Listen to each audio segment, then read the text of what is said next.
하나님의 말씀 보겠습니다. 느헤미야서 9장, 구약성경 느헤미야서 9장 1절에서 3절, 그리고 32절, 33절, 38절 이렇게 보겠습니다. 느헤미야 9장 1절에서 3절, 그리고 32절, 33절, 38절 이렇게 봅니다. 제가 봉독해 올립니다. 그달 29날에 이스라엘 자손이 다 모여 금식하며 굵은 배 옷을 입고 티끌을 무릅쓰며 모든 이방 사람들과 절교하고 서서 자기의 죄와 조상들의 허물을 자복하고 이날에 낮 4분의 1은 그 제자리에 서서 그들의 하나님 여호와의 율법책을 낭독하고 낮 4분의 1은 죄를 자복하며 그들의 하나님 여호와께 경배하는데 우리 32절입니다. 우리 하나님이여 광대하시고 능하시고 두려우시며 언약과 인자하심을 지키시는 하나님이여 우리와 우리 왕들과 방백들과 제사장들과 선지자들과 조상들과 주의 모든 백성이 아수르 왕들의 때로부터 오늘까지 당한 모든 환난을 이제 작게 여기지 마옵소서. 그러나 우리가 당한 모든 일에 주는 공의로우시니 우리는 악을 행하였사오나 주께서는 진실하게 행하셨음이니이다. 38절입니다. 우리가 이 모든 일로 말미암아 이제 견고한 언약을 세워 기록하고 우리의 방백들과 레위 사람들과 제사장들이 다 임봉하나이다 하였느니라. 아멘. 할렐루야. 우리 전우자와 계십니까? 함께 인사할까요? 사랑합니다. 축복합니다. 네, 주님의 이름으로 사랑하며 축복합니다. 이제 가을 같은 느낌이 드는데 내일은 또 영하권으로도 내려갈 수 있다 그런 말이 있습니다. 이제 가을이 사라졌습니다. 봄도 사라지더니 이제 가을도 사라집니다. 어제 무지개 보셨나요? 못 보셨네. 저한테 톡 주면 제가 사진 하나씩 다 보내드리겠습니다. 어제 무지개 정말 큰 무지개가 떴습니다. 제가 이제 우리 문답 마치고 이제 계단으로 올라가는데 창가로 무지개가 엄청나게 크게 선명하게 떠 있는 거예요. 한쪽에서는 날이 개오고 한쪽에서는 비가 오고 그리고 한쪽에서는 구름이 있고 그러면서 무지개가 쫙 뜨는데 뭘 보십니까? 아름다운 걸 보고 저는 이제 하나님의 언약이 생각납니다. 노아 시대 이후에 주신 무지개 언약, 그죠? 여러분들의 삶 속에서 하나님의 은혜가 또 날마다 경험되고 고백되는 복이 있기를 주의 이름으로 축원합니다. 힘들고 어려운 그런 시간들 속에서도 여전히 하나님은 또 우리에게 동일한 은혜를 베풀어 주시는 줄 믿습니다. 자, 오늘 이제 느헤미야를 살펴봅니다. 느헤미야를 다시 시작합니다. 아마 여러분들의 기억 속에 느헤미야는 싹 지워진 줄 압니다. 예, 이해합니다. 10월 한 달 동안 느헤미야를 한 번도 살펴보지 않아서 제가 이제 몇 가지만 정리하고 넘어가겠습니다. 자, 무너졌던 성벽을 건축하기 위해서 하나님께서는 느헤미야를 부르셨고 느헤미야가 많은 사람들과 함께 같이 예루살렘의 성전의 모습을 보고 성벽을 건축할 마음을 갖죠. 하나님께서 보내주시죠. 와서 여러 반대가 있었습니다만 52일 만에 성벽을 기적적으로 완성합니다. 이 성벽을 건설할 때 많은 대적들이 두려워하고 낙심했다라고 그렇게 기록하고 있습니다. 그런 상황 속에서 그 반대 속에서도 불구하고 성벽 건축이 52일 만에 완성되었습니다. 놀라운 일이죠. 통쾌한 승리임을 믿습니다. 그리고 이제 8장에 가서 이 성벽을 모두 다 건축한 이 사람들이 학사 에스라를 초청해서 느헤미야와 모든 백성들이 수문 앞 광장에서 율법책을 낭독할 때 그 말씀을 듣고 아멘 아멘 합니다. 아침 6시부터 점심 12시까지 하나님의 말씀을 서서 귀 기울여 듣습니다. 말씀을 깨닫고 즐거워하고 그 말씀대로 초막절, 이스라엘 백성들이 광야에서 생활했던 그 초막절을 기억하며 지켰다라고 성경은 증언해 주고 있습니다. 사실 이 말씀을 보면 두 가지로 요약할 수 있죠. 하나는 외적인 성공입니다. 그 외적인 성공은 뭡니까? 성벽을 완성했습니다. 외적인 성공입니다. 또 하나는 내적인 은혜가 있습니다. 그게 뭡니까? 말씀의 부흥입니다. 그래서 외적인 성공과 내적인 은혜, 건축이라는 성벽 건축이라는 완성과 말씀의 부흥이라는 이 두 가지가 다 경험되고 성취되는 모습을 봅니다. 완벽한 해피엔딩이죠. 이만하면 더 기대할 게 없을 정도입니다. 자, 그런데 오늘 새롭게 시작하는 또 9장, 그 9장을 넘어서면서 분위기가 예상하지 못한 분위기로 흘러가고 있습니다. 1절 보십시오. 그달 29날에, 자, 그러니까 불과 이틀 전까지만 해도 초막절의 기쁨 속에 있었던 백성들이었습니다. 그 이틀이 지난 그달 29날에 이스라엘 자손이 다 모여 금식하며 굵은 베옷을 입고 티끌을 무릅쓰며 라고 됩니다. 여러분, 이 모습은요, 이스라엘 백성들이 가장 비통하게 하나님 앞에 회개하며 탄식하며 자신의 죄를 고백하면서 슬퍼할 때 쓰던 표현이, 행했던 모습이 지금 이 말씀입니다. 자, 축복의 잔치가 끝났습니다. 외적인 성벽 건축이라는 성공이 있었고 내적인 말씀의 부흥이라는 은혜가 있었습니다. 내외적으로 모든 것을 다 성취한 그 다음에 이들의 모습은 왜 이렇게 슬퍼하며 비통해 하고 있습니까? 왜 갑자기 그들은 금식하며 왜 그들은 갑자기 베옷을 입고 티끌을 뒤집어 쓰고 극도로 슬픔을 표현하고 있는 것일까요? 여러분, 어떻게 보면 우리가 보기에 이거 정신병자 아니야? 라고 말할 수 있죠. 아니, 언제는 기뻐서 날뛰더니 왜 징징 울어? 라고 말할 수 있습니다. 일반적인 세상의 기준으로 보면 맞습니다. 정신이 어떻게 된 거 맞죠. 근데 이거는 모순이 아닙니다.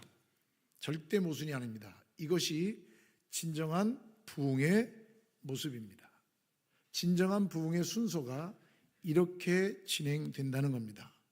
8장의 기쁨은 율법을 통해서 하나님의 신실하심과 구원의 약속을 깨달은 구원의 기쁨입니다. 하나님의 놀라운 구원의 기쁨입니다. 하나님의 회복의 기쁨을 누렸습니다. 그리고 9장에서의 슬픔은 하나님의 그 말씀을 듣고 그 말씀 앞에, 말씀의 거울 앞에 자신을 비춰보니까 발견된 자신들의 죄의 모습으로 인해 슬픔을 표현하고 있는 겁니다. 하나님의 말씀을 대하자, 하나님의 말씀 앞에 서자 죄에 대한 거룩한 슬픔의 모습이 나타나고 있는 것입니다. 사랑하는 여러분, 부흥이 무엇이라고 생각하십니까? 진정한 부흥은 외적으로 우리가 얻은 것을 성취한 성취감이나 부흥은 내 마음에, 내 생각에, 내 정서적인 그러한 느낌의 만족으로 끝나는 것은 부흥이 아닙니다. 그것은 세상 어디에서든지 다 우리가 경험할 수 있는 것들입니다. 그것은 성경에서 부흥이라고 말하지 않습니다. 진정한 부흥은 반드시 하나님의 거룩한 말씀 앞에서의 나를 보게 됩니다. 하나님의 거룩한 말씀 앞에서 나를 보면 나의 죄가 보입니다. 그리고 그 죄가 거룩하신 하나님의 말씀 앞에 비춰졌을 때 너무나 슬프고 비통해서 극도로 비통한 슬픔의 모습, 자복하며 회개하는 모습으로 이어집니다. 이것이 성경에서 말하는 부흥입니다. 여러분들이 잘 알고 있는 하박국 선지자의 고백입니다. 주여 수년 내에 부흥케 하옵소서라는 고백을 우린 하박국 3장의 말씀을 통해 이미 알고 있습니다. 그 부흥이 우리가 말하는 그런 숫자적인 부흥을 이야기하는 것이 아니라 하나님의 거룩하신 말씀 앞에 비춰진 우리의 죄악된 모습을 보고 하나님의 공의로우신 심판이 공의롭게 진행되는 것이 진정한 부흥입니다. 물론 여러분, 우리가 말하는 부흥, 숫자적으로 부흥이 되고 우리의 마음이 회복되고 기뻐하고 감사하는 것, 부흥의 일종입니다. 그러나 진정한 부흥은 거기서 끝나지 않고 하나님의 거룩하신 말씀 앞에 서며 그 말씀 앞에서의 나를 보게 되고 그 나를 보는 순간 극도로 슬퍼집니다. 왜요? 나는 죄인이니까요. 어제 입교와 세례 문답을 받으면서 제가 두 가지 질문을 드리면서 그중 한 가지가 그거였습니다. 여러분들, 하나님 앞에서의 여러분들의 모습은 무엇이라고 생각합니까? 이렇게 제가 질문했습니다. 하나님 앞에서의 여러분입니다. 여러 가지 대답이 나왔지만 다 같이 모든 분들이 죄인입니다 라고 고백합니다. 여러분, 거룩하신 하나님 앞에서의 나는 누굽니까? 죄인입니다. 내가 마땅히 죽어야 할 죄인입니다. 오늘 거룩한 예배를 드리고 내일 아침에 동일하게 이 질문을 던져도 대답은 똑같습니다. 우린 죄인입니다. 그 하나님의 거룩하신 말씀 앞에 비춰보면 우리는 하나님의 은혜가 아니면 살 수 없는 존재라는 사실을 깨닫고 하나님의 십자가 앞에 엎드리게 됩니다. 자, 이들 한번 보십시오. 이 말씀 앞에 어떻게 반응합니까? 통해 자복하며 이들이 반응하는 모습이 성경에 기록되어 있습니다. 2절 3절 말씀 보십시오. 모든 이방 사람들과 절교하고 서서 자기의 죄와 조상들의 허물을 자복하고 이날에 낮 4분의 1은 그 제자리에 서서 그들의 하나님 여호와의 율법책을 낭독하고 낮 4분의 1은 죄를 자복하며 그들의 하나님 여호와께 경배했다라고 기록하고 있습니다.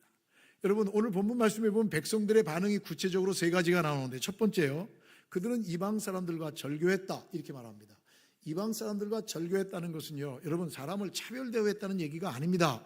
여기서 절교했다는 얘기는 구별되었다 그 얘기입니다. 즉 이방인과 세상의 가치의 기준으로 살아가는 이방 사람들과 하나님 말씀 중심으로 살아가는 하나님의 백성으로서의 정체성이 분리됐다는 얘기입니다. 여러분, 이 분리됐다는 말의 히브리어 뜻이 뭔지 아십니까?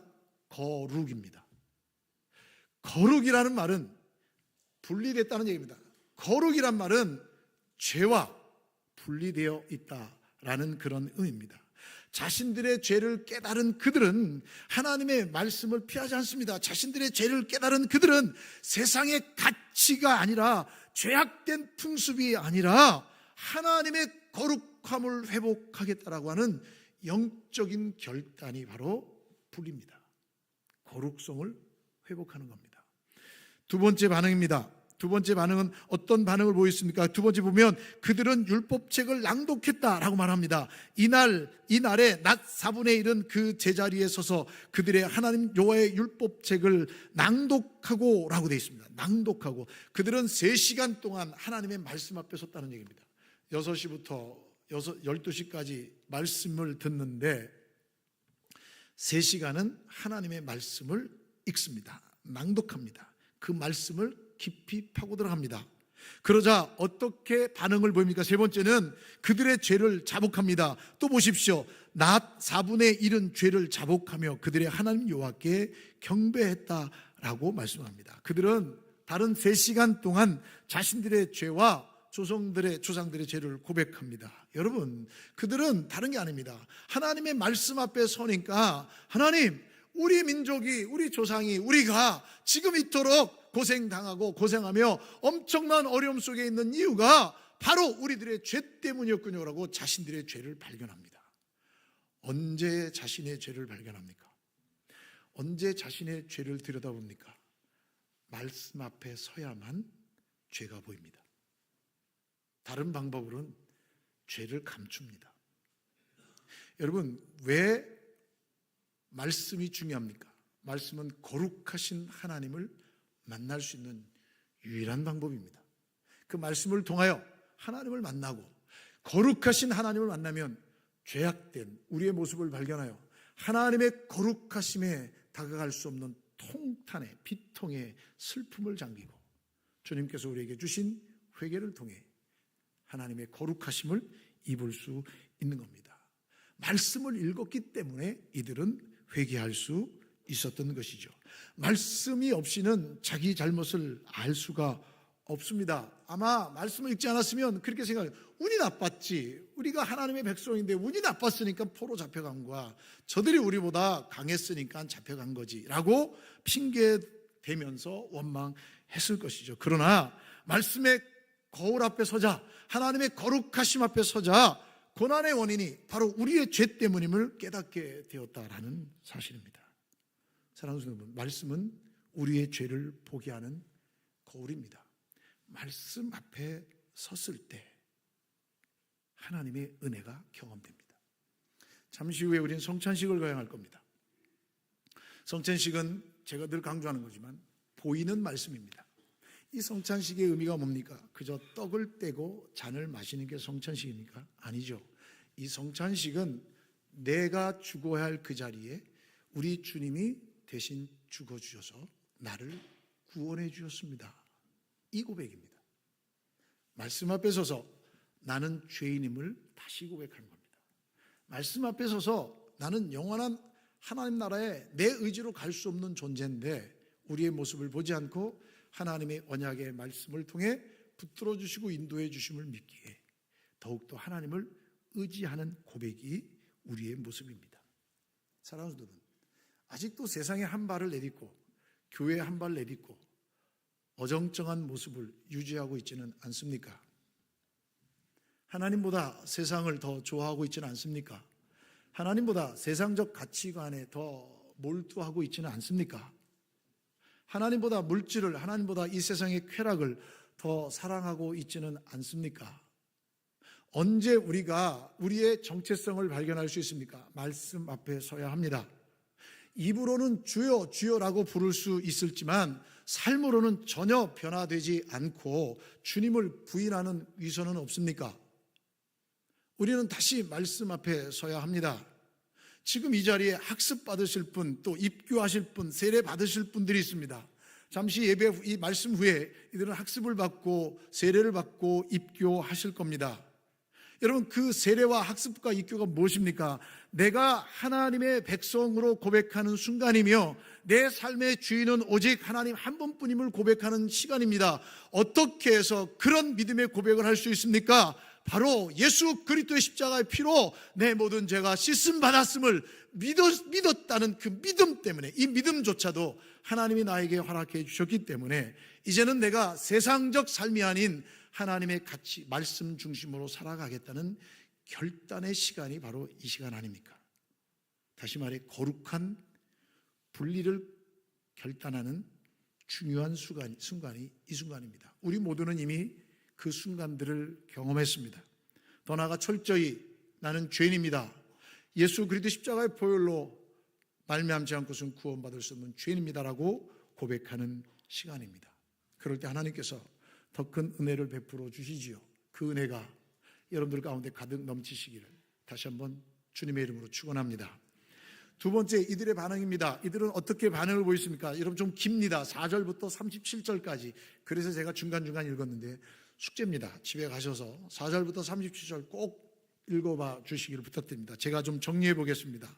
백성들의 회개가 4절부터 37절까지 이어지는데 이스라엘 역사상 가장 길고 위대한 공동체 고백 기도로 기록되어 있는 말씀이 바로 4절부터 37절까지 말씀입니다.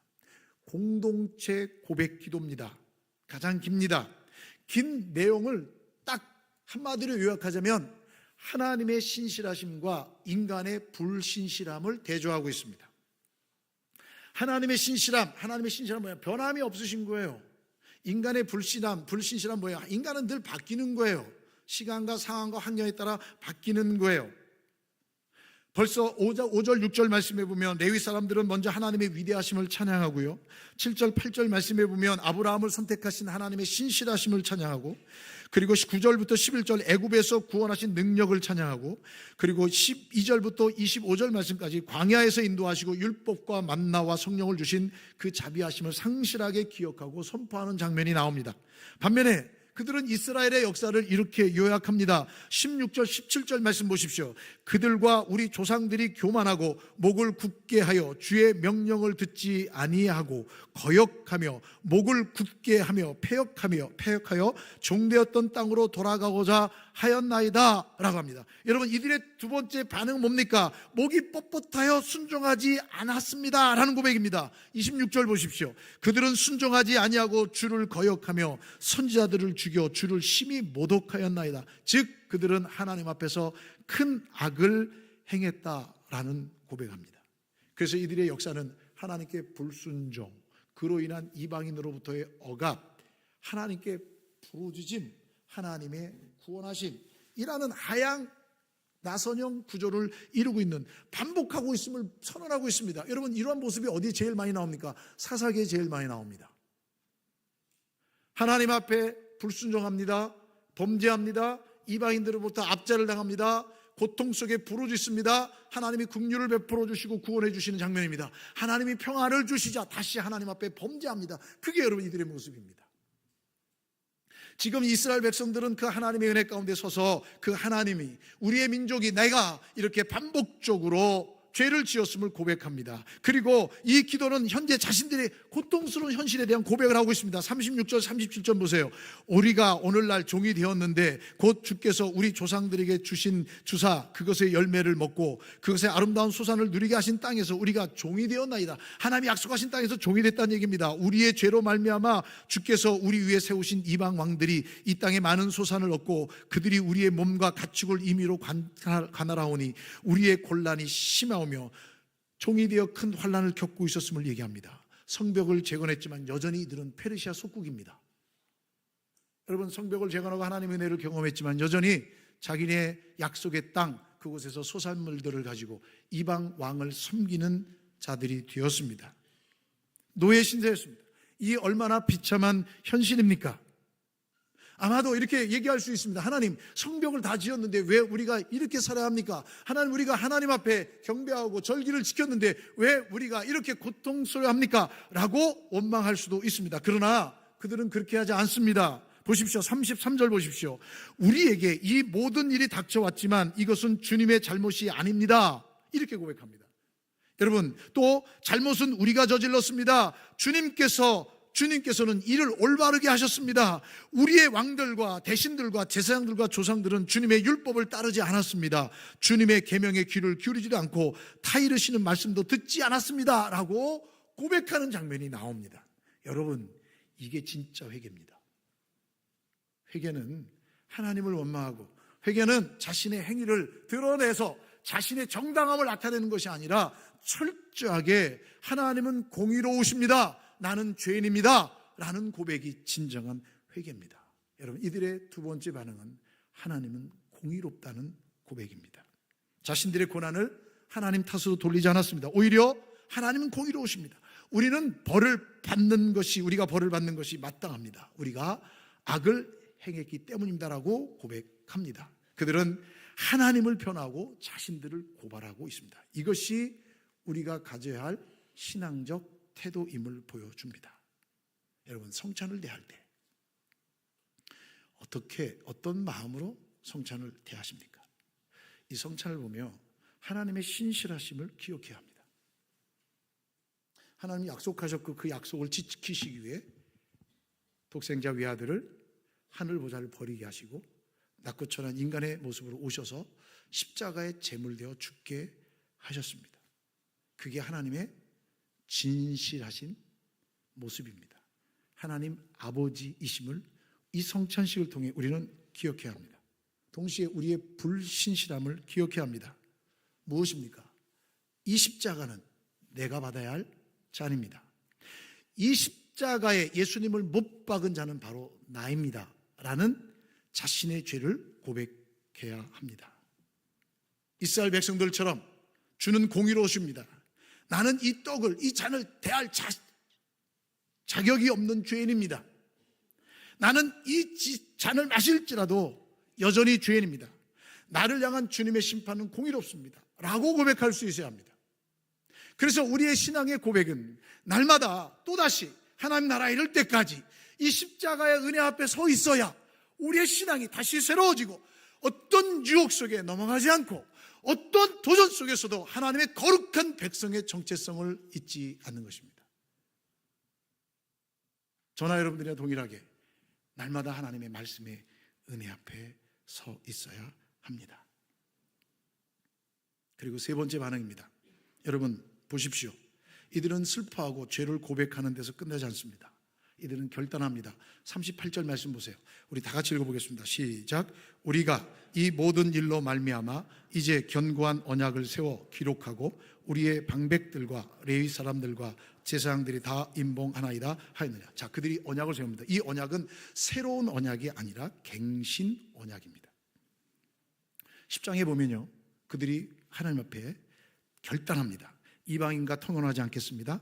안식일을 지키겠습니다. 성전 세를 바치겠습니다. 구체적인 조항들에 자신의 이름을 써서 서명하고 임봉합니다. 여러분, 이들의 회개는 삶을 바꾸는 결단으로 나아갑니다. 여러분, 이스라엘은 또 범죄하고 또 언약을 깨트립니다. 그러나 우리에게 주신 하나님의 약속은 새 언약입니다. 우리의 가치와 노력이 아닌 하나님 편에서 주신 약속입니다. 누가복음 22장 20절에 이 자는 내 피로 세운 새 언약이니 곧 너희를 위하여 붙는 것이라 라고 말씀해 주셨습니다. 저와 여러분들은 새 언약 백성입니다. 종이에 쓰는 언약을 하는 것이 아니라 예수 그리스도께서 십자가로 피 흘려 맺어주신 언약입니다. 그래서 이 새 언약은 하나님의 예수 그리스도의 은혜에 달려 있습니다. 우리의 소망은 우리의 결단에 있지 않습니다. 우리의 구원은 우리의 행위에 있지 않습니다. 우리는 또 실패하고 넘어질 것입니다. 우리는 또다시 연약한 모습으로 빠질 것입니다. 그러나 나의 행위로 구원받는 것이 아니라 오직 나를 위해 피 흘려 죽으신 예수 그리스도의 공로만을 의지하여 이 언약에 참여할 수 있습니다. 그 고백이 매일의 삶 속에서 회복될 때 우린 거룩한 하나님의 자녀가 될 수 있고 영원한 한날에 이룰 때까지 이 믿음을 지킬 수 있는 것입니다. 말씀을 정리합니다. 다시 한번 하나님의 말씀 앞에, 거룩하신 하나님의 말씀 앞에 서서 그 말씀 앞에 자신의 죄를 바라보며 회개하는 은혜가 있기를 소망합니다. 더 나아가 신실하신 그 하나님 모든 것에 공의로우신 그 하나님을 기억하고 고백할 수 있었으면 좋겠습니다. 그리고 나의 노력이 아닌 오직 예수 그리스도의 피로 세우신 새 언약에 감사하며 오늘 이 성찬에 기쁨으로 참여하는 우리 모두가 될 수 있기를 주님의 이름으로 축복합니다. 기도하시겠습니다. 하나님 감사합니다. 하나님의 귀한 자녀들로 삼아주시고 신실하게 그 약속을 지켜주시며 우리를 이끌어 주시니 감사합니다. 이 믿음의 길을 힘있고 능력있게 걸어갈 수 있도록 도와주시고 이 거룩한 성찬 예식을 통해 우리의 죄가 씻음 받고 우리의 영은 새 힘을 얻어서 그리스도 안에서 한몸된 언약 백성으로서 다시 희망과 소망과 기대 가운데 일어서는 우리 모두가 되게 하여 주시옵소서. 예수님의 이름으로 기도하옵나이다. 아멘.